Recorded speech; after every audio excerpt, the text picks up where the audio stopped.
जय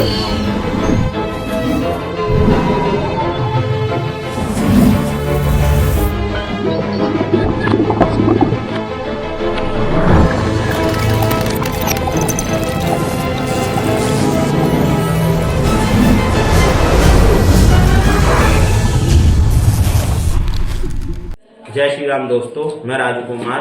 नई वीडियो में आपका स्वागत है। आज हम क्लास 10th की केमिस्ट्री में फर्स्ट चैप्टर की first reaction burning of magnesium ribbon को परफॉर्म करना सीखेंगे। इस रिएक्शन को परफॉर्म करने के लिए हमको एक बर्नर, एक पेयर ऑफ टोंग्स, एक सैंड पेपर, एक वॉश ग्लास और कुछ मैग्नीशियम रिबन की जरूरत पड़ेगी।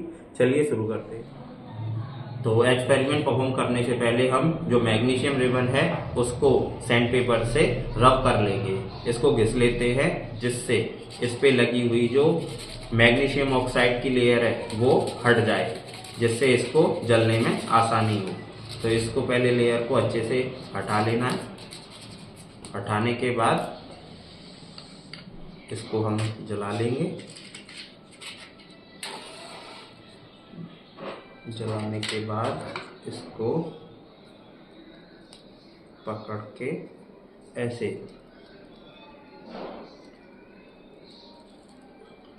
तो ये जब हम मैग्नीशियम रिबन को जलाते हैं तो वो एक डेजलिंग लाइट के साथ जलता है। डेजलिंग मतलब एक बहुत चमकदार लाइट के जरिए ये जलता है और जलने के बाद ये एक सब वाइट पाउडर, जैसे कि आप इसको देख सकते हैं, ये एक वाइट पाउडर में कन्वर्ट हो गया है। इस वाइट पाउडर को हम मैग्नीशियम ऑक्साइड कहते हैं। जो रिएक्शन अभी आपने देखा इसको बोर्ड पे समझते हैं। हमने क्या किया था, मैग्नीशियम को एयर में मींस ऑक्सीजन में बर्न किया था।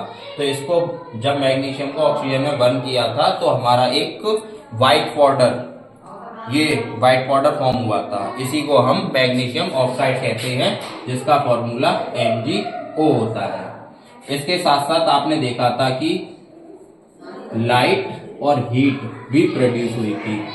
तो मैग्नीशियम ऑक्सीजन से बर्न करने के बाद MgO कैसे फॉर्म करता है, कैसे बनाता है, इसको और समझते हैं। तो इसके लिए हम मैग्नीशियम को आयंस के फॉर्म में लिख लेते हैं। मैग्नीशियम के ऊपर डबल पॉजिटिव होता है और ऑक्सीजन पर डबल नेगेटिव होता है। तो जैसे कि हम 9th क्लास में पढ़ते हैं कि कंपाउंड कैसे फॉर्म होते हैं, उसी बेस पे इसको समझते हैं। तो मैग्नीशियम पे 2 पॉजिटिव है और ऑक्सीजन पे 2 नेगेटिव होता है। तो जो नेगेटिव वाला है वो पॉजिटिव के पास जाता है और जो पॉजिटिव वाला आयन है वो नेगेटिव के पास जाता है। तो ये आपस में रिएक्ट करने के बाद क्या है, हमारा Mg2 और O2 फॉर्म करता है। जब किसी कंपाउंड में दोनों के बेस यानी कि बेस का नंबर सेम होता है तो इसको हटा करके क्या लिख देते हैं, सिंपल MgO लिख देंगे।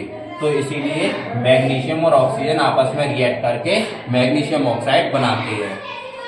अगर आप देख सकते हैं कि ये जो रिएक्शन है अनबैलेंस है, तो इसको हम बैलेंस करना भी सीख लेते हैं।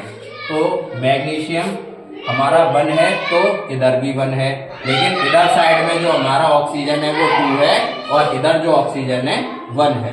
तो हम क्या करेंगे, इधर जब ऑक्सीजन 2 है तो इसको भी 2 कर देते हैं। जब हम इसको 2 करते हैं तो ऑक्सीजन तो बैलेंस हो जाता है, लेकिन इससे एक प्रॉब्लम आ जाती है कि हमारा जो मैग्नीशियम है वो 1 ही है और इधर 2 हो गया। तो इसके लिए हम क्या करेंगे, यहाँ पर भी 2 ऐड कर देंगे। तो ये हमारी जो इक्वेशन है कंप्लीटली बैलेंस हो जाती है।